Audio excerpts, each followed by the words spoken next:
pessoal, eu sou o José Humberto, sou apresentador aqui do podcast jurídico Legal Talks e hoje estamos aqui para gravar mais um episódio e hoje com um convidado muito especial para falar de advocacia criminal e também de docência nas áreas de direito penal e processo penal, nosso querido amigo Dr. Neto Cacheta. Muito prazer em recebê-lo, Dr. Neto. Dr. Zé Humberto, o prazer é todo meu. Agradeço-lhe pelo convite que me fora dispensado para participar do seu podcast. A gente tem acompanhado nas redes sociais, a evolução, o sucesso, no seu bate-papo. E nós estamos aqui à disposição do seu público para poder dirimir eventuais dúvidas que surgirem acerca de processo penal, de direito penal, da nossa advocacia, de uma forma dinâmica. Com certeza. Dr. Neto é atuante em tribunal do júri, um advogado experiente, criminalista, muito conhecido aqui na região e também dá aula em uma das faculdades aqui de Uberlândia, aula de Direito Penal e Processo Penal. Eu estou muito feliz em recebê-lo aqui, doutor Neto. Eu tenho certeza que nós vamos produzir aqui um conteúdo muito especial para aqueles que gostam da advocacia criminal, da área criminal em si. Mas antes de começar esse episódio, eu não poderia deixar de agradecer os nossos apoiadores e patrocinadores que permitem que a gente continue trazendo esse conteúdo aqui para vocês. E para quem ainda não se inscreveu no nosso canal, vai lá no nosso canal no YouTube, se inscreva, ative o sininho para que você possa receber o nosso conteúdo em primeira mão. Bom, sem mais delongas, vamos começar aqui então o nosso tema, doutor Neto, que são temas sempre polêmicos, né? Direito penal, advocacia criminal, tribunal de júri, prisões, são temas muito polêmicos. Sem dúvidas, O direito penal ele é muito dinâmico, ele deve acompanhar sempre os anseios da sociedade. Por isso que não só a lei penal, toda e qualquer lei produzida pelo nosso Poder Legislativo, ela nasce, ela vive e ela morre. Então, a gente sempre fala, que o direito, a chamada interpretação adaptativa, progressiva, evolutiva, essa interpretação ela deve estar sempre presente, na ciência, na dogmática jurídica, especialmente em direito penal. Porque em direito penal nós temos as condutas consideradas criminosas, nós temos os fatos típicos e o papel do legislador, do Estado, de uma forma geral, é tutelar, é selecionar esses bens jurídicos imprescindíveis, fundamentais, fazendo com que eles não sejam efetivamente violados. E a gente está aí para poder falar sobre inúmeros temas, a prisão cautelar, a chamada prisão provisória, preventiva, temporária, a prisão pré-processual, que é a prisão em flagrante, entre outros temas. Estou à disposição, vai ser um prazer e um bate-papo com muita certeza bastante legal. Eu tenho certeza. Falar em processo penal, a gente falar em prisões e essa situação toda, a gente tem discussões diárias a respeito desses temas, divergências. Essa semana mesmo hoje eu tive uma notícia, estava vendo no Instagram, que um delegado interpôs um recurso para que pudesse ser feito a revogação de uma decisão judicial que deu liberdade a um custodiado. Como é que é isso, doutor Neto? Nós estamos criando um novo Código de Processo Penal por um delegado? Como é que funciona essa situação? É difícil, O delegado ele não tem legitimidade para poder requerer uma custódia, uma constrição da liberdade de um investigado. Mas a prisão cautelar, aquela que antecede a prisão decorrente de uma sentença penal condenatória transitada em julgado, ela é fruto de inúmeras discussões, divergências.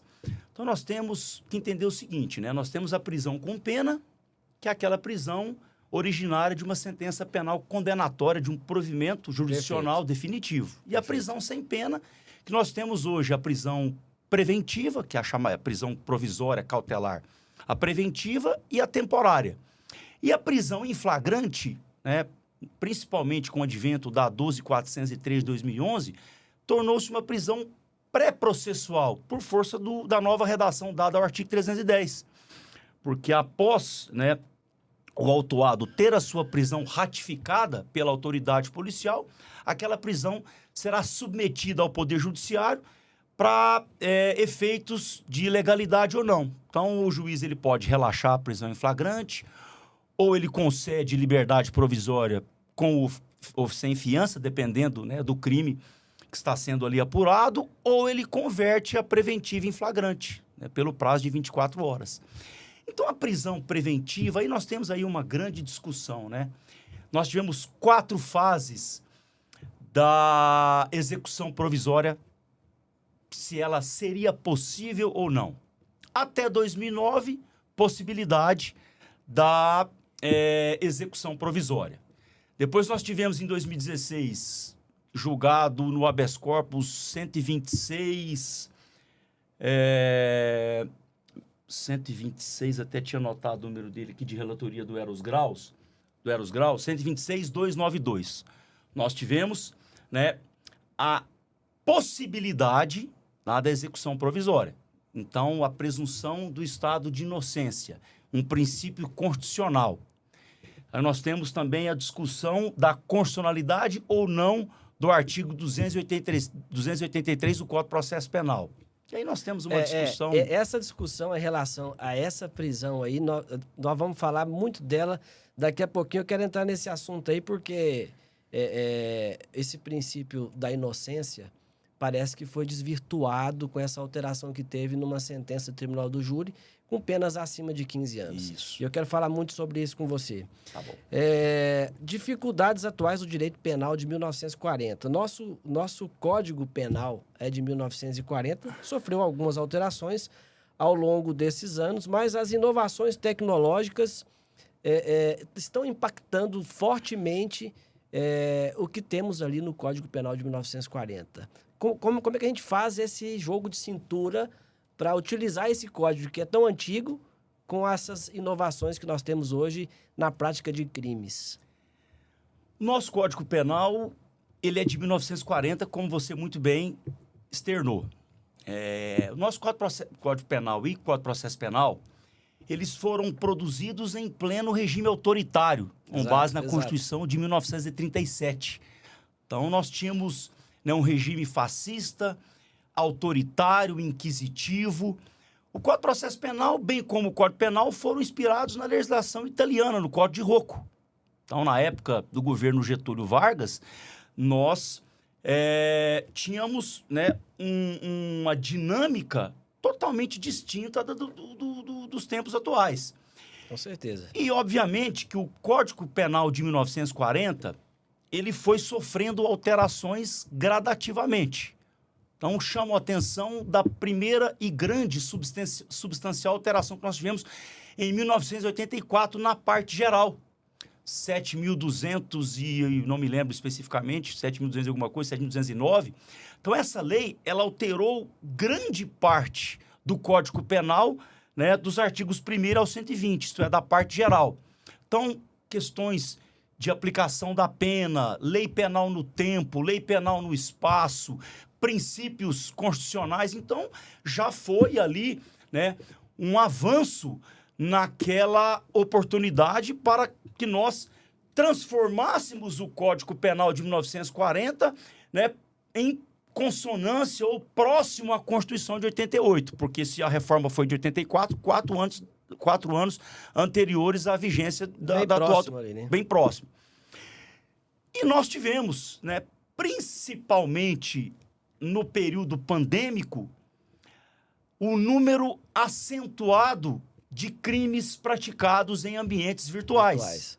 Os chamados, né, crimes cibernéticos. Exato. Então, eu chamo a atenção sempre, né, o legislador, a gente cita um princípio do Hans Wetzel, que é um princípio que ele foi criado, né, por um doutrinador alemão e que tem grande influência no direito penal brasileiro, aí no chamado no direito comparado, que é o princípio da adequação social. Sim. Então, a sociedade, ela vai, né, ela mesma, quem vai dizer, essa conduta, ela é socialmente adequada e essa conduta, ela não é socialmente adequada. Então, o legislador, atento aos anseios da sociedade, ele vai produzir, né, uma lei dentro dos critérios estabelecidos pela própria sociedade. E os crimes cibernéticos deram lugar ou deram origem às inúmeras leis que têm sido produzidas e, de consequência, entrar em vigor nos anos de 2012, cito a Lei Carolina Dickmann. Depois nós tivemos, tudo isso, obviamente, anterior ao período pandêmico. Nós tivemos a lei, recentemente, 14.155, que entrou em vigor em 2021, que alterou o preceito secundário do furto praticado mediante fraude, por meio eletrônico, o estelionato. Hoje, a pena mínima do estelionato na fraude eletrônica, a pena mínima é de 4 anos. Então, o legislador, ele tem, sim, ele tem, sobremodo, né, produzido leis eficazes, eficientes, para poder fazer com que esses crimes eles não sejam praticados, fazendo com que a paz social, no âmbito penal, ela seja fortalecida de forma gradativa. Tá. Eu entendo sua posição e concordo em partes, porque vamos dizer o seguinte, esse Código Penal de 1940 e o Código de Processo Penal em conjunto, no seu ponto de vista, então, não teria que sofrer uma reforma, porque essas leis que já foram produzidas complementarmente ao que está posto, acho que já é suficiente para combater a criminalidade na atualidade. De forma alguma. De forma alguma. Essa é uma provocação mesmo. Se nós acompanharmos, né, os posicionamentos dos grandes juristas, dos doutrinadores, aí eu cito Guilherme de Souza Nutti, o meu ex-professor Rogério Sanches, o próprio Rogério Greco, o nosso Código Penal ele se encontra ultrapassado. O nosso Código Penal ele merece uma reforma substanciosa. Por qual motivo? Parafraseando aí o próprio Rogério Sanches, o Código Penal atual, a lei, nós precisamos de leis mais claras, mais precisas, em consonância com a taxatividade, com a legalidade, tipos penais ultrapassados, né? Nós temos um resquício ainda do período autoritário. Então, nós necessitamos, sim, de um Código Penal contemporâneo, moderno, que esteja, né, em harmonia com o século XXI, com o atual momento em que nós vivemos. Com certeza. Eu entendo perfeitamente. Principalmente em relação às reprimendas. Nós tivemos aí avanços, principalmente nos institutos despenalizadores. Então, nós já tínhamos a transação penal do 76, da 9.099, o 89, né, que é a suspensão condicional do processo, também da Lei 9.099, nas penas iguais ou inferiores a 1 ano, e agora o acordo de não persecução penal. Então, nós temos aí já institutos despenalizadores interessantes, eficazes. Então, mas nós precisamos, repito, de uma reforma urgente no Código Penal de 1940. É isso aí, eu também concordo plenamente, até porque a diversidade de crimes hoje praticados em ambientes virtuais, ela se multiplica a cada dia e nós não vemos o legislador se dedicar, se debruçar em cima dessas diversificações para que possa coibir esse tipo de crime, né? A gente vê aí, por exemplo, o golpe do Pix, né? Isso merecia, já que é uma novidade, vamos dizer, financeira, de operação financeira, foi introduzida aí no nosso sistema financeiro, mas o legislador não se preocupou com as fraudes que poderia ter em relação àquelas operações. Exatamente. E agora nós precisamos correr contra o tempo para impedir que isso possa acontecer. Exatamente. Né? Nós temos aí uma diversidade, ficaríamos aqui a tarde toda falando de crimes que são cometidos em ambientes virtuais e que precisam de atenção especial aí do legislador para que possam coibir esse tipo de crime. Agora, especialmente dizendo em institutos despenalizadores e que, portanto, evitaria aí, vamos dizer assim, prisão. E é o nosso próximo tema aqui, falar sobre prisões, né? O senhor acredita que esses institutos, eles têm sido usados de forma efetiva para desafiar? A gente vê os presídios hoje aí abarrotados de presos provisórios. Não seria o caso de utilizar melhor esses institutos para que pudessem terem uma efetividade e desafogar o sistema carcerário no Brasil? Sim, Zé Humberto, você fez uma ponderação muito interessante. Então, a Lei 2.403, para depois a gente falar do ANPP, Certo. a Lei 2.403, ela trouxe, né, as chamadas medidas cautelares diversas da prisão. Exato. Então, são medidas menos drásticas. E o artigo 319, ele possibilitou para o Poder Judiciário, na chamada prestação judicional, vários casos, né, vários processos em que antes da vigência dessa lei o juiz decretava preventiva, hoje ele aplica uma medida cautelar diversa da prisão justamente para fazer com que os presídios, notadamente no que tange aos presos provisórios, não fiquem superlotados. Exato. Nós precisamos o quê? Separar crimes graves, crimes violentos, crimes intermediários e crimes de menor potencial ofensivo.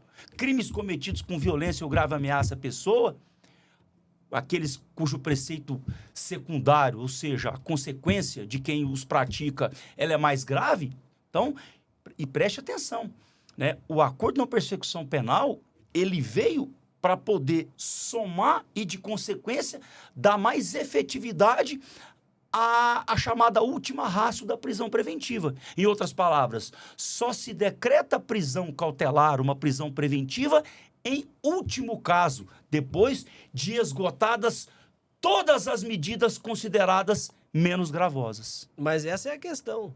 Essa é a questão. Será que isso tem sido aplicado? Exatamente. É por isso que a gente fica pensando aqui, nossa, o legislador se debruçou, criou ali institutos despenalizadores para desafogar o sistema carcerário, para dar uma oportunidade de separar ali preso provisório de prisão definitiva, mas não está sendo aplicado, o judiciário não aplica esses institutos, doutor Neto. Como que a gente combate esse tipo de situação? O Zé Humberto, eu já estou... Será que ainda é a experiência do advogado? Vamos lá, nós somos aqui um podcast falando de advogado. Vamos trazer aqui a discussão para o nosso lado, então. Será que os advogados têm parte de culpa nisso? Eu entendo que não. Se nós fizermos aí uma análise desde a vigência da 12.403 até a entrada em vigor com o pacote anticrime do Acordo de Não Persecução Penal, né, Lei 13.964, que entrou em vigor em 2020, né? Ela é de 2019, entrou em vigor em 2020. Se a gente fizer uma análise da época, repito, de 2011 e depois 2020, a gente vai ver que reduziu-se, sim, o número de decretação de prisões provisórias. Mas ainda nós precisamos de melhorar muito. Não é que um juiz ele tem que ser garantista. O que é um juiz garantista? É aquele que cumpre a Constituição, que para ele prisão é exceção. Eu não penso dessa forma. A gente não pode ignorar o princípio constitucional da presunção de estado de inocência, o princípio da não culpabilidade. Ele é um princípio constitucional, ele é um princípio que está previsto no artigo 5º, né, no capítulo que trata dos direitos e garantias individuais. A gente vai falar sobre a execução provisória da pena. Mas eu entendo o seguinte, que nós ainda precisamos, né, e aí dentro da prestação judicional, nós precisamos ainda reduzir esse número de prisões provisórias, com certeza, sobretudo em relação a crimes menos graves. Será que um cidadão respondendo por um crime de estelionato, o juiz, ao invés de decretar a prisão preventiva, ele aplica uma medida cautelar diversa à prisão, monitoramento eletrônico, a tornozeleira. O réu descumpre. Ele descumpre. Esse motivo, por si só, ele gera, né, a decretação, a substituição dessa cautelar pela prisão preventiva? Em tese, os tribunais, né, decidem no sentido que sim, pela possibilidade. O STJ decidiu que esse motivo por si só não é suficiente, tá? Mas, em sua grande maioria, sim. Aí, se a gente fizer uma análise, né, no desfecho do processo, né, no seu julgamento final, qual que é a pena mínima do estelionato? 1. Máxima 4. Máxima 4. Então, suponhamos que o réu ele é portador de maus antecedentes, né? Já foi condenado por outro crime, então o juiz fixa a pena dele em 2 anos. De qualquer forma, a pena privativa de liberdade, aquele tempo que ele permaneceu preso, aí a gente cita até o princípio citado pelo o princípio que é estudado e desenvolvido pelo Paulo Rangel, o princípio da homogeneidade. Aquela pena privativa de liberdade aplicada ao final do processo, fatalmente ela será substituída por penas restritivas de direitos nos termos do artigo 44. Então, para que serviu essa prisão? É o dilema que o judiciário enfrenta, né? E que acho que não tem efetividade nenhuma. Essa prisão não tem efetividade nenhuma. O que nós precisaríamos criar aí seriam outras opções de penalizar esse criminoso, esse criminoso mesmo, para que ele tivesse a oportunidade de ressocialização, porque a pena exatamente. Políticas públicas, né? Educação. Agora, a gente só pensa o seguinte, doutor Neto, isso que me incomoda quando a gente vai estudar direito penal e processo penal, que você começa a estudar lá desde criminologia, aspectos do crime, mente criminosas, aquelas coisas Lombroso. todas. Cesare Lombroso, com a teoria do crime dele. O que acontece? A gente percebe que a intenção do legislador, quando vai legislar em relação ao direito penal, é punir com a privação da liberdade. Ele não quer saber se existe a possibilidade de ressocialização ou não. Ele quer penalizar.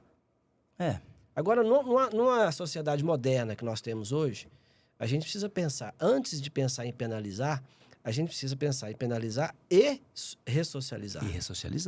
Exatamente. Né? Agora, o que nós temos hoje de opção de ressocialização no país? Qual a estrutura organizada que temos? Lamentavelmente não temos. Na verdade, os presídios, o ambiente promíscuo, os presídios superlotados são verdadeiras escolas do crime. Exatamente. Os presos provisórios ficam junto com os presos definitivos. Exatamente. Não tem uma separação. A 7.210 de 84, uma lei, né, teoricamente muito bem formulada, a partir do momento que ela efetivamente passar a cumprir o seu papel na prática, aí sim, mas nós temos um instituto da ressocialização hoje cumprido de forma eficaz? Lógico que não, né?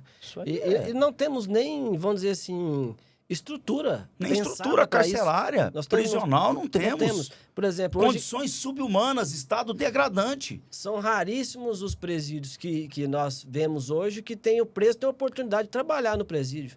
Eu cito um exemplo. Olha a ofensa a um dos fundamentos da República, que é a dignidade da pessoa humana. Exato. Um cidadão que está cumprindo pena há praticamente 14 meses, faz 14 meses que ele está cumprindo pena. Peticionei recentemente. Até hoje ele não teve uma oportunidade de um emprego e a remissão está sendo prejudicado. Mas 5, 6 meses ele vai ter direito à progressão para o regime semiaberto. Hoje ele se encontra em regime fechado. Até hoje, né, nós já pedimos, peticionamos e até hoje ele não teve oportunidade. É triste isso, sabe, doutor Neto? Porque a gente percebe assim, inclusive tem um dilema que a sociedade carrega, que é o seguinte: advogado criminalista é defensor de bandido, né?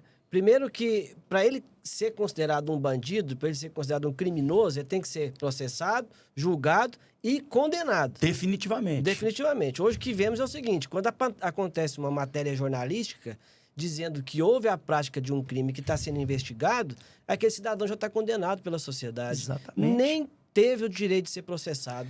Nós defendemos direitos, né? Exatamente. Direitos, e a Constituição garante, né? Ela determina que uma pessoa, seja ela qual for, seja o crime que ela praticou mais grave, ela tem que ter direito à defesa sob pena de nulidade. Exatamente. Sob pena de nulidade. A falta de defesa constitui nulidade absoluta. Exato. E quando a gente diz sobre dignidade da pessoa humana em relação a processo penal, a cumprimento de pena, é o direito dela de ressocializar e de se arrepender daquele crime que ela praticou. Mas o que nós vemos hoje é o contrário.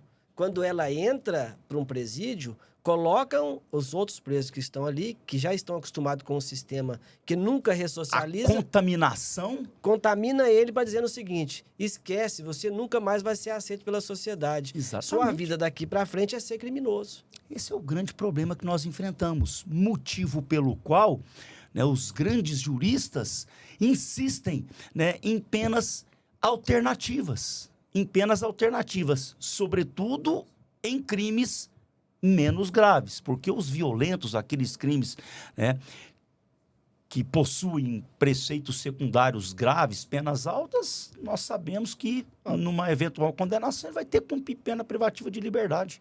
Dentro do sistema progressivo, obviamente, para ressocializar. Mas ressocializa no nosso sistema atual? E não ressocializa. E outra dificuldade que temos, né, doutor Neto, é o cumprimento da lei de execução penal, a progressão de regime, a liberdade condicional, que às vezes não é cumprida. O preso fica lá, sendo que ele já tem direito à liberdade condicional, ele continua preso, porque não tem condição de ter um advogado para acompanhar a execução da pena. Nós temos colônias agrícolas para os presos condenados em regime semiaberto?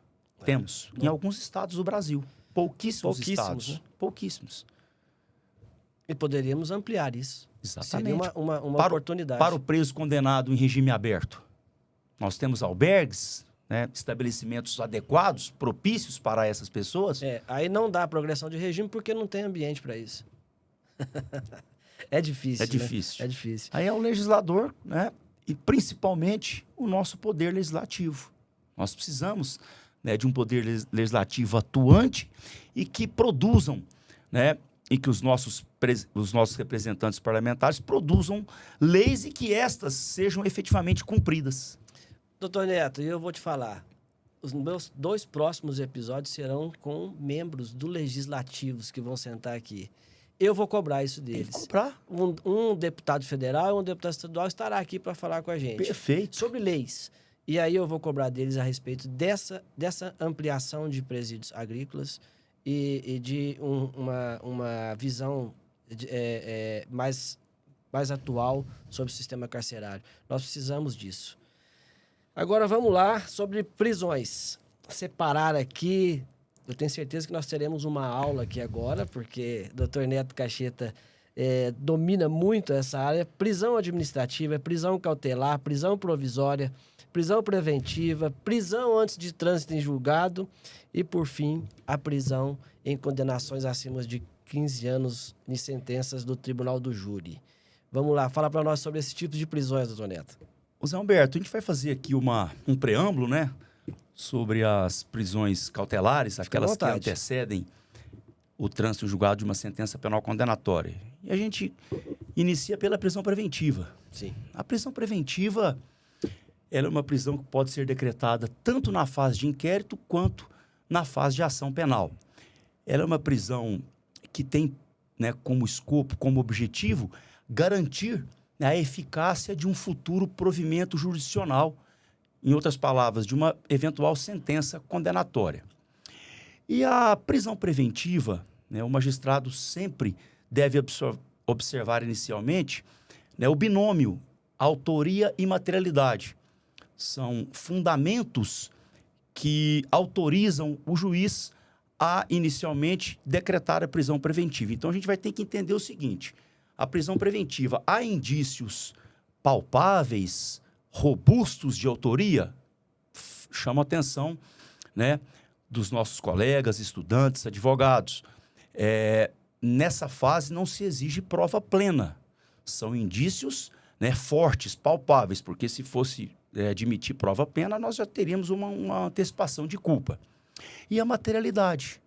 Então nós temos aí esse binômio. E aí a gente já passa para os seus requisitos, os previstos no artigo 312. Garantia da ordem pública, garantia da ordem econômica para assegurar a aplicação da lei penal e a conveniência da instrução criminal. Então, fazendo aí uma epítome, uma síntese, a garantia da ordem pública, a gente tem que analisar aquele trinômio. Periculosidade do agente, gravidade concreta do crime e o clamor público. muito criticado pela doutrina garantista, né, especialmente pelo nosso querido Aurí Lopes Júnior, advogado criminalista e doutrinador. Sou fã. Segundo ele, a garantia da ordem pública ela até vai de encontro com a nossa Constituição Federal, porque a garantia da ordem pública, nós estaríamos, né, diante de um conceito vago, indeterminado, de um requisito desprovido de um referencial semântico, e que não pode, né, o apenado, desculpa, né, que ainda não tem pena, mas o acusado, né, o réu, ele suportar essa modalidade de prisão com base na garantia da ordem pública por uma deficiência do Estado. Clamor público, agora. Essa corrente, ela é minoritária. Ela é uma corrente tímida, prevalece o entendimento que a garantia da ordem pública ela é constitucional. E é uma das formas, é um dos requisitos mais utilizados. E fazendo uma demonstração, esses requisitos, por mim citados anteriormente, eles são alternativos, basta um deles. Então nós temos, né, a questão do binômio autoria e materialidade e basta um só dos requisitos. Só o clamor público já seria suficiente. Segundo a jurisprudência dos tribunais superiores, o clamor público por si só não é motivo. Então, filio-me na posição defendida por Guilherme de Souza Nutti e grande parte dos tribunais superiores que a garantia da ordem pública, né, devem estar presentes os 3 elementos. A periculosidade. O que é periculosidade? Os antecedentes do acusado, já cometeu crime violento, já tem um histórico, é um criminoso habitual. Segundo, o clamor público, que esse conceito é muito vago. Clamor público, a gente entra na parte do direito penal midiático, né, o que a sociedade divulgou como sendo um crime. Exato. E a gravidade concreta do crime. Gravidade concreta. Então, não é uma gravidade abstrata. Exemplo de uma gravidade abstrata. O homicídio prevê pena mínima 6 e máxima de 20. A pena é alta. Mas para que o juiz decrete, ele tem que motivar a sua decisão. Fundamentar. Inclusive, a reforma do pacote anticrime da 13.964, o legislador até separou as terminologias motivação e fundamentação. Não seriam elas sinônimas? Né? A doutrina enfrentou essa questão e a fundamentação ela seria as questões lógicas, né, que o juiz passa a decidir. E a motivação ela se pauta nas provas, né, no cotejo probatório. Então, a gente tem que analisar a conveniência de ação criminal. Então, aquele acusado, ele compromete a instrução criminal, ele compromete a coleta da prova.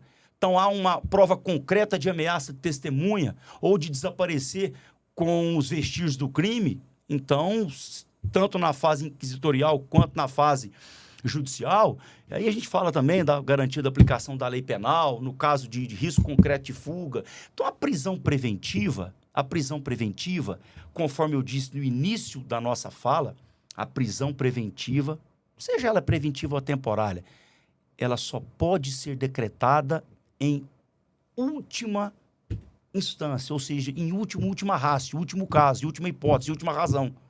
Necessário se faz juiz analisar o caso concreto, né, para poder chegar à conclusão de que realmente a prisão preventiva se faz necessária. Entendi. Por obediência ao princípio constitucional da presunção do estado de inocência. Ninguém será considerado culpado senão até o trânsito julgado da sentença penal condenatória. Quero te fazer uma provocação aqui agora. Inclusive, tivemos aí uma discussão a respeito disso recentemente, com aquele acidente que houve lá em São Paulo, de um motorista de um Porsche que atingiu um motorista de aplicativo que veio a falecer. E o pessoal disse que ele teria que ser preso preventivamente. Aí veio a discussão aquele seguinte: ele não vai ser preso porque ele é rico. No Brasil só fica preso quem é pobre. Como é que é isso? Direito penal seletivo, né? É um exemplo de clamor público. Aí nós citamos um caso de grande repercussão, fazendo aí um paradoxo com esse caso que você acabou de citar. O goleiro Bruno, se não fosse, né, o direito penal midiático, se não fosse, né, a influência, né, do quarto poder que nós temos, será que ele responderia ao processo preso? Mas o juiz, né, o Poder Judiciário não pode se sentir acuado, né, jungido, vinculado, atrelado à opinião pública. Ele decide de acordo com a prova dos autos e, especificamente, tem que obedecer o devido processo legal. O caso do goleiro Bruno, a gente ficaria aqui um episódio inteiro falando dele, porque nem a materialidade, vamos dizer, não existiu. Até hoje não se achou o corpo da vítima. Então, assim, é muito subjetivo. Precisa ter uma análise ampla da situação, eu concordo. A respeito do clamor público, eu entendo que ele se faz necessário em determinadas situações, mas ele sozinho não pode nortear um juiz ou a decretar uma prisão provisória, sob pena de que isso possa prejudicar posteriormente, porque se entende, durante a instalação do processo, que aquele acusado é inocente, então ele ficou preso ali 1 ano, 2 anos, preventivamente ou provisoriamente, sendo que depois foi julgado, decretada ali a sua inocência. Agora, nesse caso, voltando aqui nesse caso do rapaz do Porsche lá que atingiu o motorista de aplicativo que veio a falecer. Está respondendo por homicídio culposo praticado sob o domínio de veículo automotor. Não vejo a prisão preventiva presente. Exato. Só que o pessoal faz confusão, doutor Neto, é o seguinte. A mídia leva aquilo assim à exaustão e coloca na cabeça das pessoas de que aquele rapaz ele já é um criminoso, ele já está condenado e ele já tem que cumprir a pena dele, vamos dizer assim. Não teve nenhum processo ainda instaurado, mas ele já tem que cumprir a pena. É uma condenação antecipada, né? Já é uma culpa formada de forma totalmente prematura. Aí eu vou além, porque é o seguinte, eu não estou aqui defendendo ele ficar solto, responder o processo em liberdade, porque ele é rico. Mas eu estou aqui defendendo que o pobre tenha as mesmas oportunidades. Exatamente. É aí que está o ponto. É aí que tá o não ponto. É que ele que tem que ficar preso. É que se um pobre estiver na mesma situação, também não tenha que ficar preso. Né? A discussão da sociedade hoje é essa. Que o pobre acaba ficando preso porque não tem uma defesa qualificada, tem um bom advogado, e acaba ficando preso. E o rico, como tem um bom advogado, mesmo com o clamor social, ele ainda consegue se livrar da prisão provisória. Nesse caso específico, Zé Humberto, é bom a gente até fazer uma abordagem no dolo eventual. No dolo eventual, né, na segunda parte do artigo 18 do Código Penal, disse crime, né, inciso 1º, doloso, quando o agente quis o resultado ou assumiu o risco de produzir. Então, a segunda parte é o chamado dolo eventual, quando o agente não quer diretamente o resultado, mas assume o risco de produzir. Já era um posicionamento sedimentado, antes da alteração do Código de Trânsito, que exasperou os preceitos secundários aí do homicídio culposo, da lesão corporal culposa no trânsito, já era um posicionamento do próprio STJ, no sentido de que nem mesmo a conjugação de embriaguez e excesso de velocidade levaria, né, à capitulação de dolo eventual. Então, já era um posicionamento. E o que se entende como dolo eventual, notadamente em crime de trânsito, é nos chamados rachas, nos pegas. Eu cito como exemplo o filho do nosso saudoso Pelé, o Edinho, que envolveu-se num acidente de trânsito, né? A prova foi no sentido que ele estaria, né? Eu não conheço minuciosamente o processo, mas pelo que foi veiculado, ele estaria tirando racha, né? Pega com outro veículo. Ele foi submetido a julgamento pelo Tribunal do Júri e condenado. Nesse caso, sim, a prisão preventiva, dependendo do modus operandi, dependendo das circunstâncias fáticas, a prisão preventiva teria efetivamente, né, cabimento. Agora, num crime de trânsito, né, em que o agente foi imprudente, negligente ou imperito, no homicídio culposo, eu não vejo a necessidade de uma custódia cautelar, a não ser que surja algum dos requisitos da prisão preventiva. Sim. Se ele, né, passe a obstacularizar a coleta dos elementos informativos na fase inquisitorial. Sim. Tá? Só fazendo uma recapitulação, em relação à fundamentação e motivação, A motivação é a exposição de razões lógicas de decidir. Acho que eu troquei. A fundamentação, ela é calcada nas provas do caso concreto. Então, essa diferencinha tênue, né? Porque o legislador, ele trouxe, né, com a reforma, motivação e fundamentação. Né? Se a gente for analisar o pé da letra, são gramaticalmente, numa interpretação gramatical, seriam palavras sinônimas, né? Mas a doutrina enfrentou, né, e alguns doutrinadores enfrentaram que a exposição, repito, estariam exposições de razões lógicas e a fundamentação nas provas do caso concreto da decisão. Mas acho que foi exatamente isso que você falou mesmo. Só ratificando, mas deu para entender de certinho. E para encerrar o caso do menino do Porsche, o que acontece? Nossa análise aqui não é uma análise processual, pessoal. Nós estamos aqui fazendo uma análise subjetiva de um caso que aconteceu, que a gente está analisando aqui possibilidade de prisão provisória. Não estamos aqui analisando o crime e a conduta que foi praticada. Exatamente. Que fique bem claro. Nós não conhecemos o processo. Nós não conhecemos o processo. Então, a gente não pode falar do processo. Nós estamos falando do caso e de cabimento de prisão preventiva e provisória nesses casos. Um monitoramento eletrônico não seria uma medida adequada, proporcional à espécie? Exato. Uma tornozeleira eletrônica, recolher a CNH. Recolher a CNH, suspensão provisória de... Recolhe o passaporte para que ele não vá fugir. Perfeitamente. Então, tudo bem, cabe um monte de situação. Exatamente. Mas, às vezes... O Zé Humberto tá bom na área penal, hein? O Zé Humberto é penalista. Também você tem especialização em direito público, né? Que abrange o penal, processo penal. Mas eu sempre gostei muito de penal. É uma das áreas que eu sempre gostei de estudar. E hoje eu vou te falar, eu gosto de entender muito bem as práticas criminosas, porque hoje nós temos na sociedade uma rotulação de um criminoso e que às vezes não é muito verdade isso. Eu já tive experiências de ver claramente na minha frente pessoas sendo tratadas como criminosas, rotuladas como criminosas. Aquela pessoa, ela agiu às vezes em legítima defesa, agiu num momento sob forte emoção, e nós temos esse estudo no direito penal, e ela não tem chance de absolvição para a sociedade. Ela é condenada para o resto da vida. Condenada, isso me incomoda. Condenada antecipadamente pelo juízo, né, que se faz aí no chamado direito penal midiático. Exatamente. Doutor Neto, agora eu queria saber a respeito da execução provisória, execução da pena, antes de trânsito em julgado. Está valendo ou não está valendo?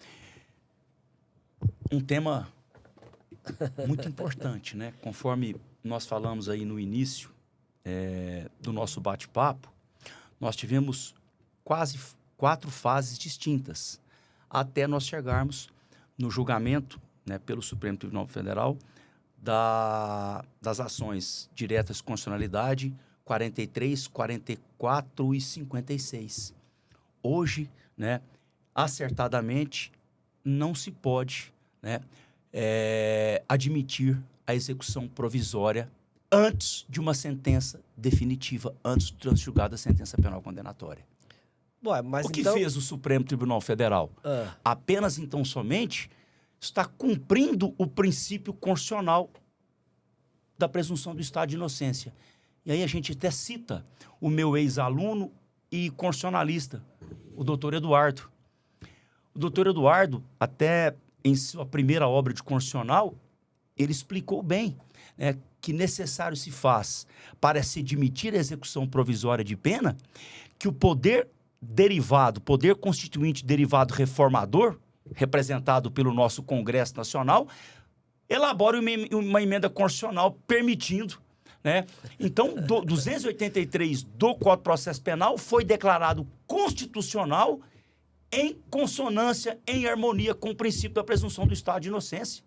Então, não se pode, não se admite, a não ser em casos excepcionais. Aí nós temos 2 súmulas que permitem a progressão de regime, né, quando o réu está cumprindo pena provisoriamente, que a execução provisória seja expedida. Mas em casos em que a prisão é manifestamente o quê? Idônea, em que ela esteja devidamente fundamentada. Então, nesse caso, né, agora, o réu, estando em liberdade, respondendo ao processo de liberdade, não surgindo nenhum motivo, nenhum requisito para que seja decretada a sua prisão preventiva, esgotados, exauridos os processos os recursos de segunda instância nos tribunais, no âmbito estadual, Tribunal de Justiça, no âmbito federal, TRF, ele não pode ser submetido ao ergástulo, à prisão, antes de existir, né, antes de serem analisados eventuais recursos ordinário, né, recursos especial e extraordinário. Eu faço uma ponderação importante. O Teori Zavascki, ministro que faleceu num acidente, ministro Supremo Tribunal Federal, no habeas corpus 126.292, quando esse habeas corpus, quando a decisão foi publicada, eu li todos os votos. E o voto do Teori Zavascki, que foi pela possibilidade da execução provisória da pena, ele levantou algumas questões interessantes. Eu sou advogado criminalista e eu não posso concordar com essa visão contrária à Constituição. Então, quais foram as ponderações, e repito, de fundamental importância? A primeira delas, matéria fático-probatória, matéria de mérito, de culpa. Onde se discute? Na instância ordinária, primeira e segunda instâncias. Recurso especial e recurso extraordinário não se discute mais matéria de mérito, matéria de culpa. Matéria processual. Matéria processual. Então, o recurso especial, uma divergência jurisprudencial, uma ofensa à lei infraconstitucional. E a repercussão geral no recurso extraordinário, ela cada vez, né, restringiu as hipóteses de cabimento do recurso extraordinário. Então, prestem atenção. O ministro Teori Zavascki, ele fez uma pesquisa nos recursos aviados, manejados perante o STJ e também perante o Supremo. Sabe qual foi o índice de procedência de recursos perante a instância extraordinária? Menos de 1%. Que isso? Menos de 1%. E o que ele traz em seu voto? Que uma teratologia numa decisão, um regime inadequado à espécie, eventualmente fixado pelo juiz, esse constrangimento ilegal suportado pelo apenado, ele pode ser reparado via habeas corpus, por mais que seja uma via estreita. Então, esse foi o primeiro fundamento. Interessante. O segundo fundamento, o Teori Zavascki. O direito comparado. A Argentina permite a execução provisória no instante julgado. Os Estados Unidos permitem. Os Estados Unidos, bom lembrar que ele não traz o princípio da presunção de estado de inocência expressamente em sua Constituição. Temos os enunciados, 16, não me lembro exatamente os números. Canadá permite. A Alemanha, nós temos uma grande influência no direito penal alemão. A Alemanha também permite, em casos excepcionais, a execução provisória. Então, ele faz ainda, né, essa analogia, esse paradoxo com o direito comparado. Recursos protelatórios. Esses eu... Veja bem. É o X da questão. Eu, como advogado que milito na área penal, hipoteticamente, eu patrocinei a defesa do meu constituinte, condenado em primeira instância, e que teve a sua condenação mantida pelo Tribunal de Justiça. A título de exemplo, uma pena de 8 anos e 2 meses a ser cumprida em regime inicial fechado. Ponto. Desse recurso, dessa decisão, embargos declaratórios, pré-questionar uma eventual matéria para subsidiar um recurso especial, foi interposto o recurso especial inadmitido com base na súmula 7 por se discutir matéria fático-probatória, aquela decisão uniforme. É de sempre, né? Agravo, não conhecido, julgado improcedente monocraticamente, Então, depois nós temos... novamente, o agravo regimental para ser submetido ao colegiado. Regimento interno, embargo de divergência. Então, vamos lá. Eu estou fazendo uma construção hipotética. Simultaneamente, né, foi interposto também o recurso extraordinário.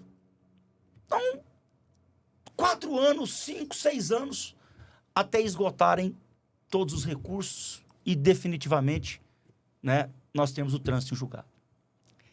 Será que aquele cliente condenado a uma pena há 7, 8 anos atrás, olha o prejuízo que ele vai sofrer depois de um lapso temporal acentuado? Eu concordo plenamente com esse voto do Teori Zavascki. Eu concordo. Não posso concordar é que a presunção de estado de inocência é um princípio constitucional. É princípio, não regra. É princípio. Certo. Princípio, e então por isso que nós temos aí posicionamentos, tanto é que por maioria de votos, né? Um voto, né, na ação declaratória de constitucionalidade. A maioria de votos, um voto pela impossibilidade. Então, voltando ao voto Teori Zavascki. Até as estatísticas, né, de 2009 a 2016, quando ele era o relator do HC 126292. Então, será que esse tempo considerado, né, substancioso para, ao depois, o réu cumprir a sua pena, será que não estaríamos aí diante de uma, né, entre aspas, ineficácia no que tange ao papel, à função especial, prevenção?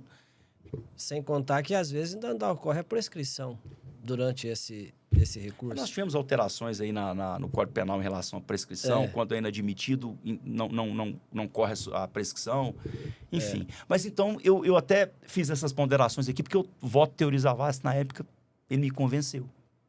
Ele me convenceu. Entendi. Entendeu? Mas e no caso do Tribunal do Júri, que é um juiz leigo? É o juiz leigo que condena, e o juiz aí na dosimetria da pena condena o acusado a uma pena acima de 15 anos, que cabe aí vários tipos de recursos, inclusive de nulidade daquele Tribunal de Júri. E a lei hoje autoriza a execução da pena a partir de 15 anos. Como é que funciona isso, doutor Neto? A Lei 13.964, que é o conhecido pacote anticrime, ela alterou o artigo 492 do Código de Processo Penal e permitiu a execução provisória da pena no procedimento dos crimes dolosos contra a vida, aqueles que serão submetidos a julgamento pelo Tribunal do Júri, quando o réu for condenado a uma pena igual ou superior a 15 anos. Está pendente ainda o julgamento no Supremo que trata da constitucionalidade ou não deste dispositivo. Felizmente, a jurisprudência ela não tem admitido, tá, a execução provisória nos termos do artigo 492, inciso 1º. Então, a jurisprudência atual, até anotei aqui, né, para os nossos colegas, para todos aqueles que estão assistindo aí o podcast, nós temos aí o quinta turma, o HC 714-884, de relatoria do Jesuíno Rissato, que é até um desembargador convocado, tá, do Tribunal do Distrito Federal. Então, nesse habeas corpus, tá, ele diz o seguinte, que apesar da alteração trazida pela 13.964, né, do artigo 492, ela é ilegal, essa execução provisória, como decorrência automática da condenação à pena igual ou superior a 15 anos. Tá? Então, até anotei que está pendente no julgamento no STF número 1068, em que se discute a constitucionalidade ou não do referido artigo. Agora, Qual que é o seu entendimento? Posso passar para uma visão prática? Claro. Deve. Por mais que nós temos as mesmas razões, né, da execução provisória em crimes, né, que não são da alçada do tribunal do júri, cujas razões foram por mim expostas aqui, a questão do princípio da presunção de estado de inocência, filio-me na posição da impossibilidade diante desse princípio constitucional. Então, voltando às palavras do Eduardo, necessitaríamos, né, do poder constituinte derivado reformador para poder elaborar uma emenda constitucional e permitir, né, o cumprimento de pena na forma como o STF havia decidido no HC 126.292. No Tribunal do Júri, eu entendo o seguinte: a soberania dos vereditos, o pequeno índice de réu que é novamente submetido a julgamento pelo Tribunal do Júri. Então, nós temos lá o 593, inciso 1º, as alíneas lá do Tribunal do Júri. Decisão manifestamente contrária à prova dos autos. É muito difícil, a não ser em casos excepcionalíssimos, o tribunal determinar, anular aquela condenação, porque, logicamente, né, o tribunal não pode absolver o acusado. Claro. Né, Tribunal do Júri, né, isso aí é acadêmico. Então, é muito difícil em recursos em que se pautam recursos nessa linha D, né, que é a decisão manifestamente contrária à prova dos autos, é muito difícil o tribunal anular esse júri e fazendo com que o réu seja submetido novamente a novo julgamento. Quais são os casos? Em nulidades palpáveis, quando o julgamento ele é nulo. A título de exemplo, uma má formulação dos quesitos pelo juiz-presidente. Recentemente eu tive um exemplo. Tá? Por que eu não recorri? Porque a decisão beneficiou o meu cliente. Então, vou dar um exemplo aqui de uma nulidade no procedimento do júri. Na ordem dos quesitos, nós temos lá a materialidade, a autoria e o quesito genérico, que é se o jurado absolve o acusado. Eu sustentei 2 teses perante o Tribunal do Júri, aqui em Uberlândia, recentemente. A primeira delas, a desclassificação de crime doloso contra a vida para um crime de competência do juiz singular, do juiz togado. Sim. Tá? Era uma tentativa de homicídio, desclassifiquei, pedi a desclassificação para a pena de lesão corporal. Ok? Ok.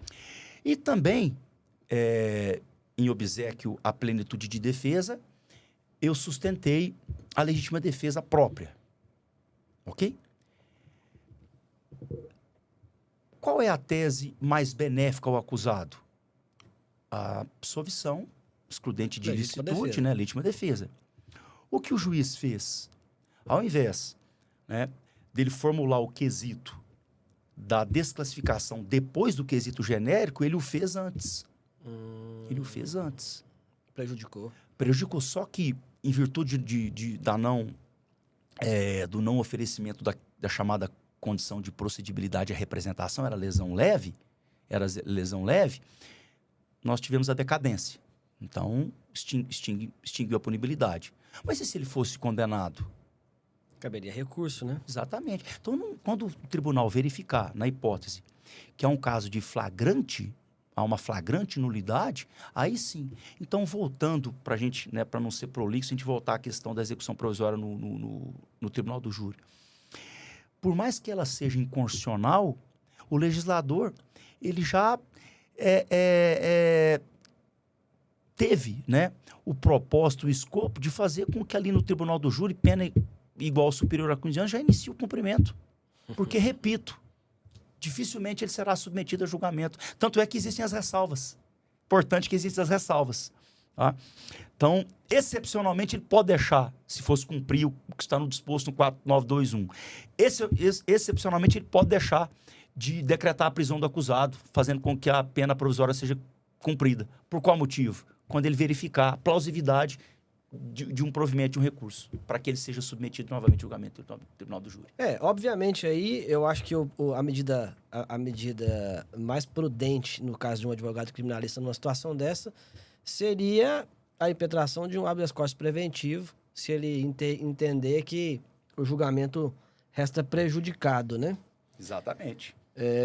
Agora vamos partir para a outra parte da nossa conversa, que será em relação à liberdade de expressão. regulação de plataformas digitais e criminalizar condutas delituosas em ambientes digitais. Nós temos aqui, doutor Neto, na atualidade, uma discussão enorme em relação à liberdade de expressão, os limites dessa liberdade de expressão, se é que existe limite para a liberdade de expressão, e condutas que são criminosas utilizando-se da liberdade de expressão. Como é que a gente trabalha esses institutos dentro do direito penal? Zé Humberto, durante o período pandêmico, nós tivemos, né, uma evolução desses crimes praticados em ambiente virtual. Sim. Então, o que nós falamos no início do programa, né, o legislador precisa ficar atento e tipificar essas novas modalidades de condutas criminosas. E aí, já aproveitando o ensejo, a fake news. Sim. Né, o ex-presidente da República vetou o projeto da fake news. Por qual motivo? Né?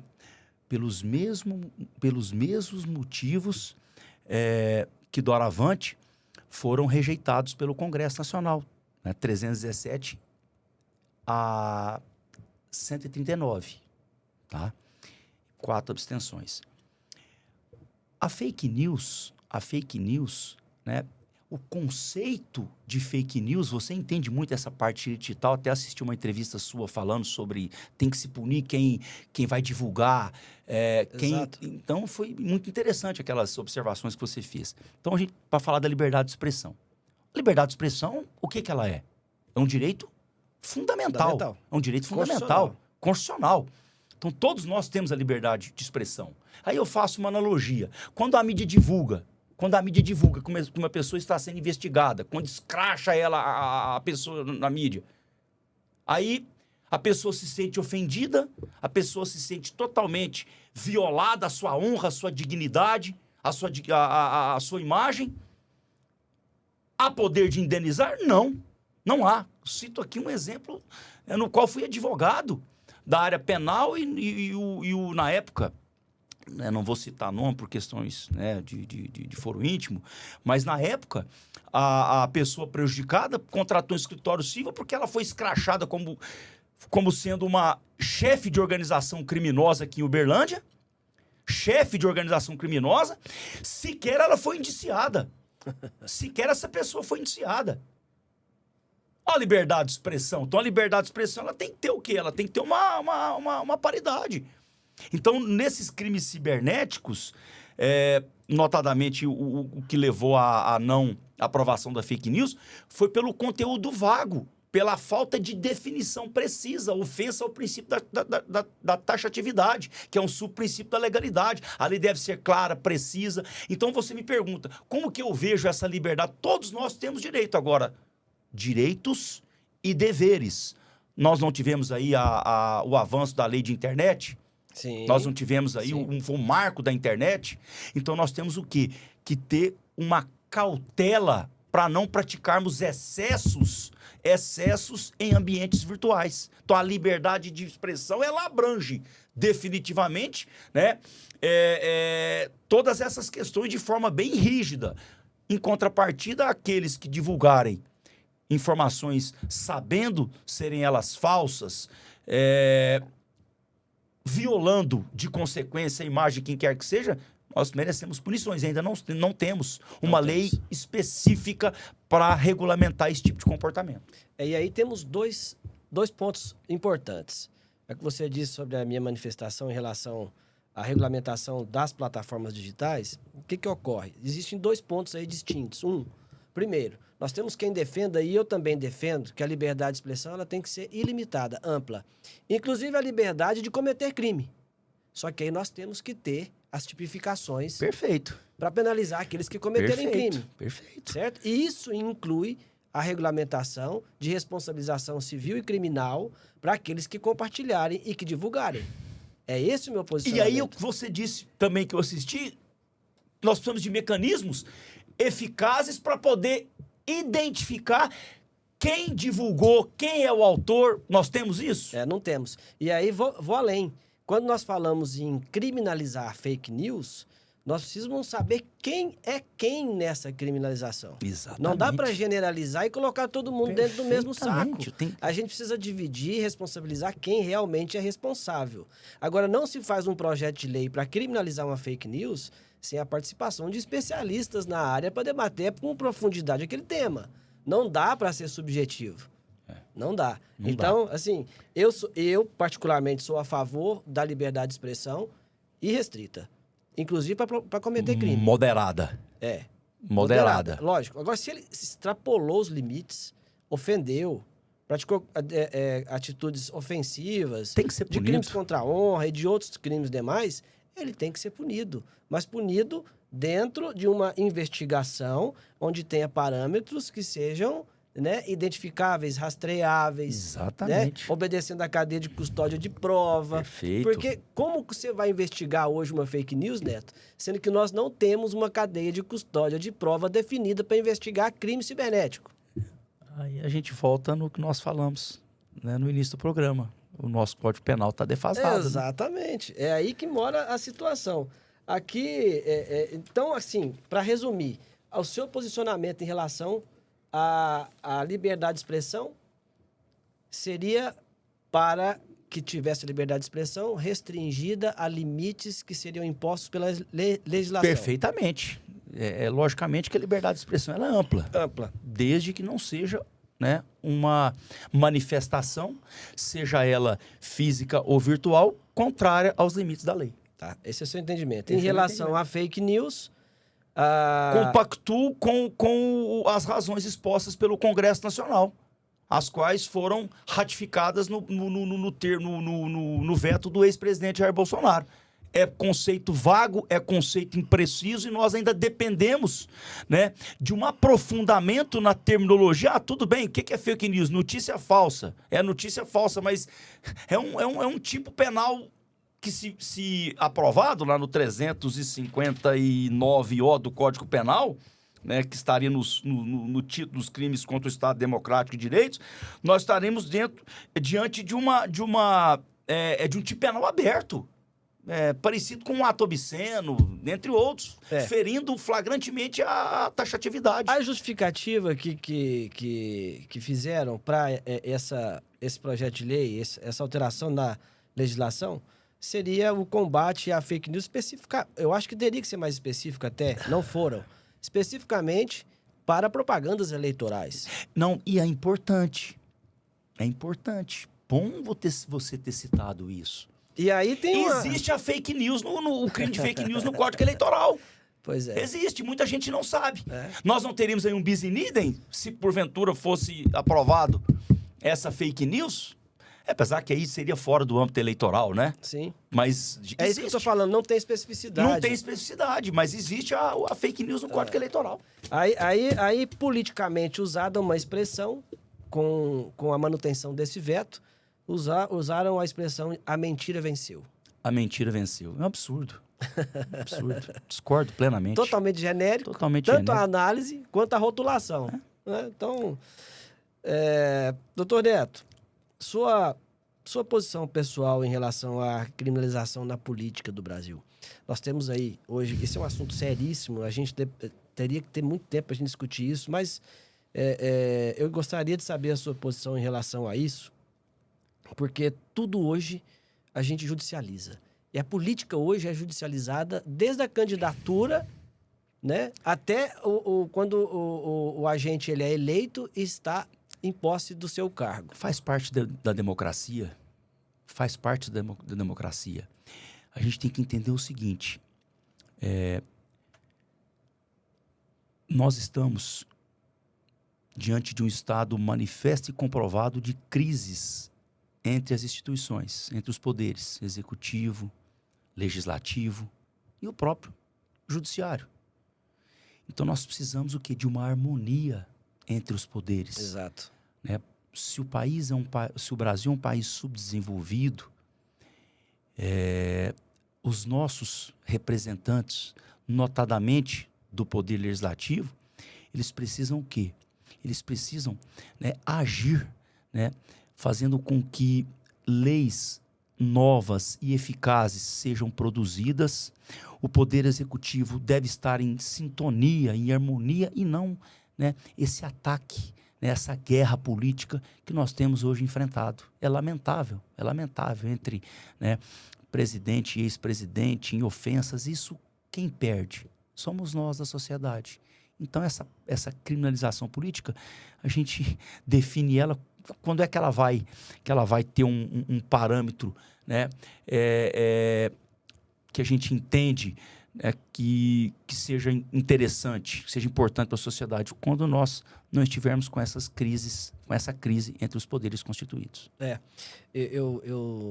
Esses dias eu estava conversando, não era aqui no podcast, era uma conversa particular, e a gente relembrava as campanhas eleitorais e os debates, né? Eram restritos ali as conversas e a plano de governo, a pacote econômico, propostas econômicas. A gente queria saber se ia ter inflação, se não ia ter inflação, se ia combater a miséria, Esse era o debate. Nós não tínhamos ataques pessoais diretos ligados à eleição e a campanhas eleitorais. Hoje, o que vemos, o debate não é mais sobre políticas de governo. Hoje, estratégias. Hoje o debate se restringe a quem é menos criminoso ou mais bandido. Ofensas pessoais. O que isso produz? Raiva. Desestímulo. Os jovens já não querem ser mais políticos, porque quando você fala que virou político, você já é taxado como um criminoso, um bandido. Exatamente. Então a gente não consegue renovar a nossa classe política, né? E eu acho que não traz nenhum tipo de benefício, somente prejuízos que nós temos aí. É lamentável mesmo, vou usar o seu termo aí, lamentável o que ocorre, mas gostaria de ouvir sua posição e a sua ideia de como poderíamos mudar isso. Eu sei que você é filho de um grande advogado criminalista e acompanhou, com certeza, seu pai te contou muitas histórias em relação à política no Brasil.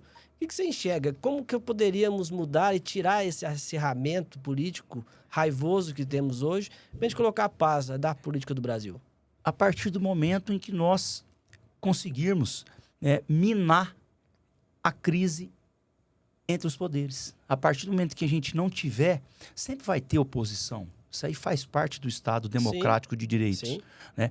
Mas quando a gente conseguir fazer com que os poderes caminhem juntos, em harmonia, a gente vai solucionar essas questões. Maravilha. Doutor Neto, eu sempre faço aqui, ao final de cada episódio, um bate-bola aqui rapidinho, sobre algumas coisas pessoais dos nossos convidados, que todo mundo tem interesse em saber, um pouco da vida pessoal dos nossos convidados.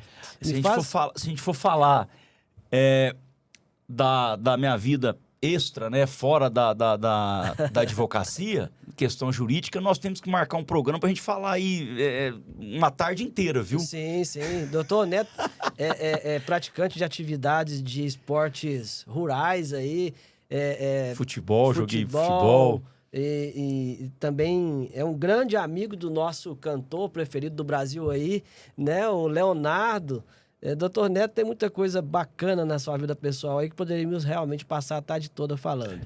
Mas nos faça aí um breve histórico da sua trajetória profissional e qual a influência do seu pai, doutor Cachetão, aí na sua vida profissional. A influência dele, ela é integral, né? Integral.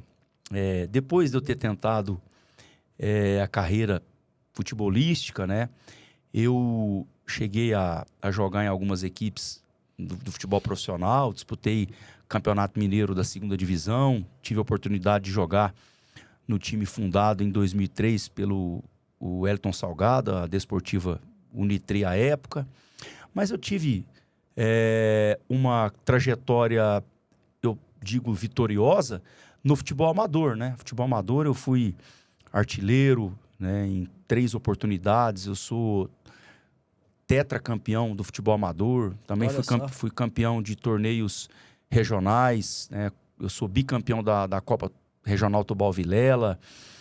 Enfim, eu tive uma trajetória muito, muito exitosa no futebol.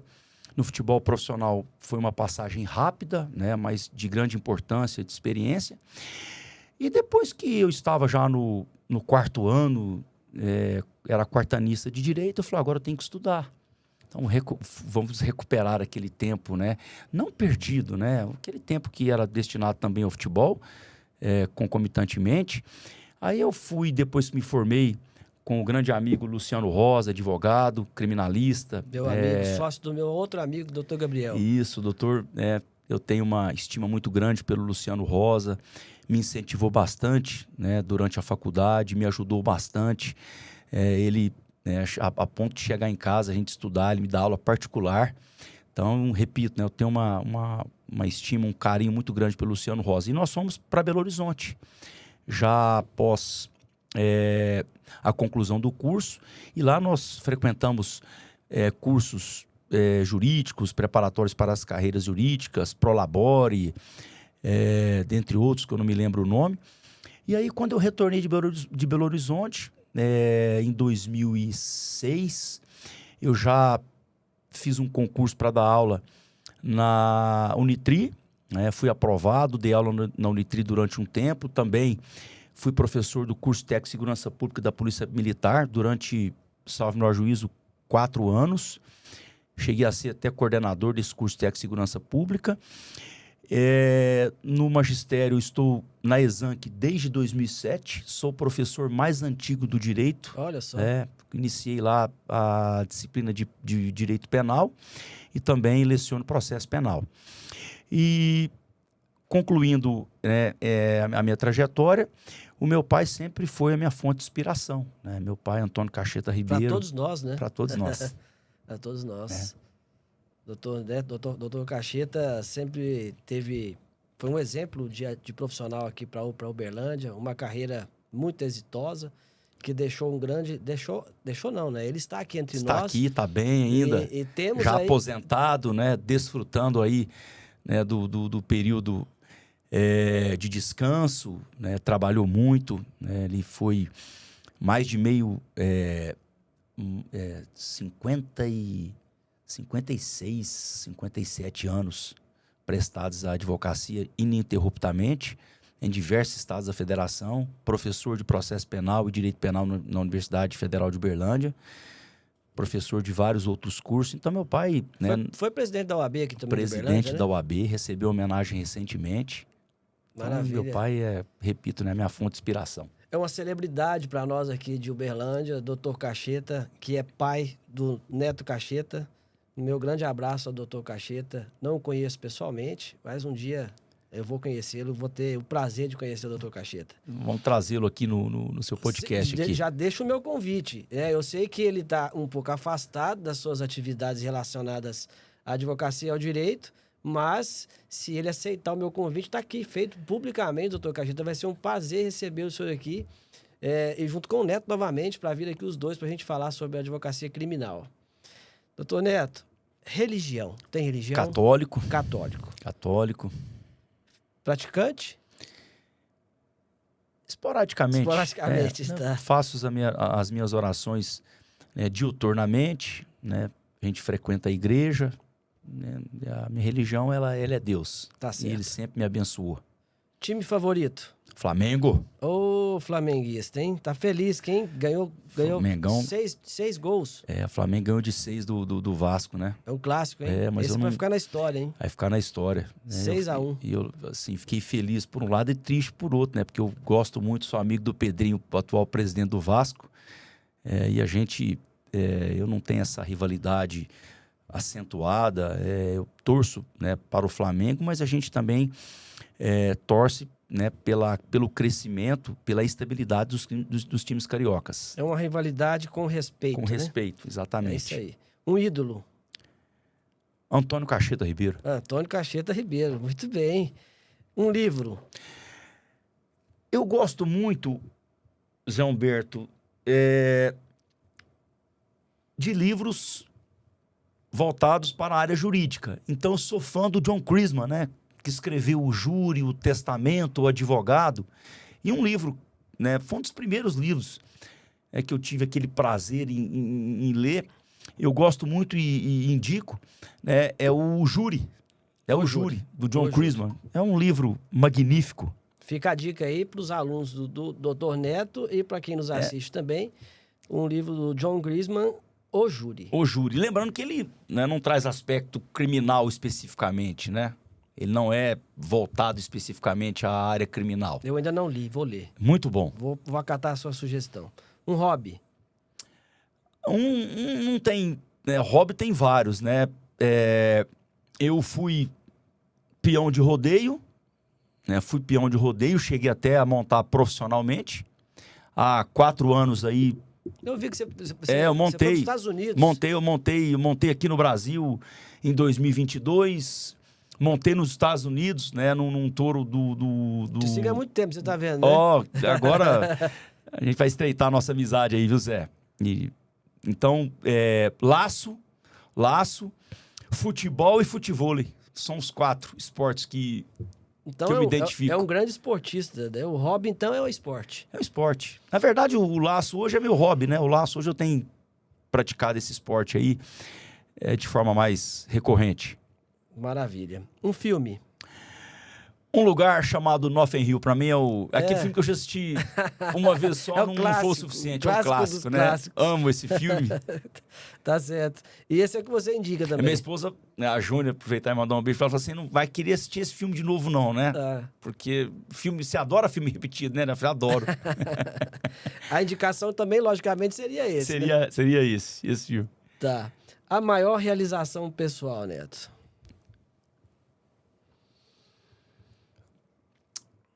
Zé Humberto, eu acho que quando eu recebi a minha carteira da OAB. Foi um ponto muito importante para você. Foi, quando eu recebi a carteira da OAB. Isso é muito importante o Neto registrar aqui. Eu queria fazer até um parêntese aqui, porque a gente vê que a advocacia, a área do direito, ela realmente deve ser exercida com vocação. E quem tem vocação para essa área, quando você recebe a carteira da OAB, é um ponto, um marco na vida da pessoa, porque aquilo representa o início de uma carreira jurídica e que só você sabe o tanto que você lutou para chegar ali. Exatamente, Zé. Ela foi entregue pelo meu pai, né? Então, olha só, num período que eu estava estudando bastante, e foi assim, me lembro como se fosse hoje, né? Foi assim uma alegria indescritível.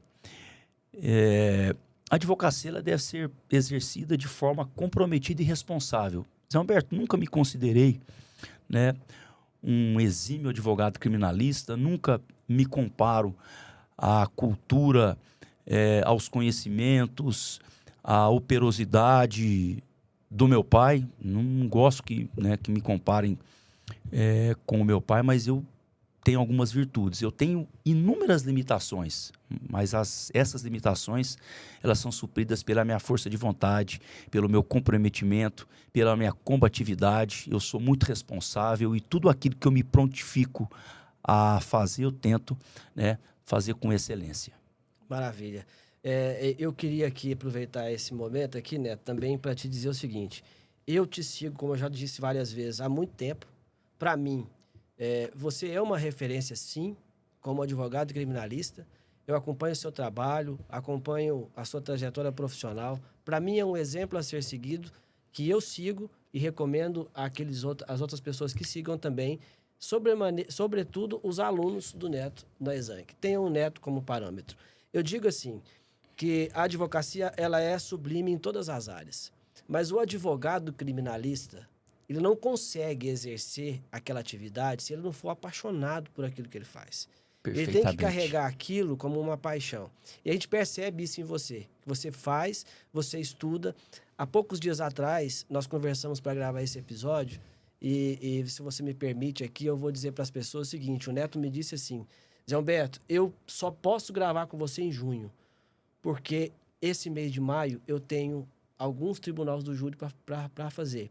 E eu fico recluso, estudando e não me deixo contaminar com mais nada. Exatamente. Porque a defesa dos meus patrocinados é o mais importante. Exatamente, Zé Humberto. Eu agradeço as palavras que me foram dispensadas, né? As recebo mais a título de vaidade do que efetivamente por merecimento. Fiquei muito feliz em participar, né, desse bate-papo, né, com uma riqueza de assuntos, né? Você é um entrevistador muito inteligente, Imagina. né?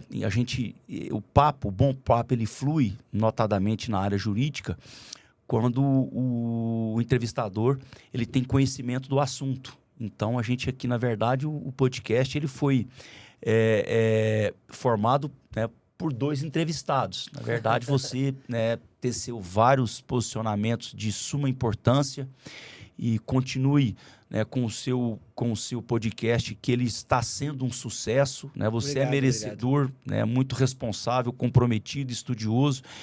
E a gente está sempre à disposição para poder retornar, né? Vamos ver se a gente traz aí o cachetão. Vamos trazer o cachetão. Aproveitar o ensejo e mandar um abraço também para o doutor Alcione Donizete Marques, que é o nosso colega de escritório, que iniciou a carreira, a trajetória com meu pai, né? Desde que que se ingressou na faculdade. Hoje é meu braço direito lá na advocacia, lá na Cacheta Ribeiro Advogados, e para todos os nossos colegas lá do escritório.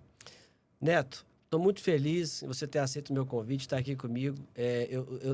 As pessoas sabem o que você representa para a advocacia criminal aqui em Uberlândia e na região.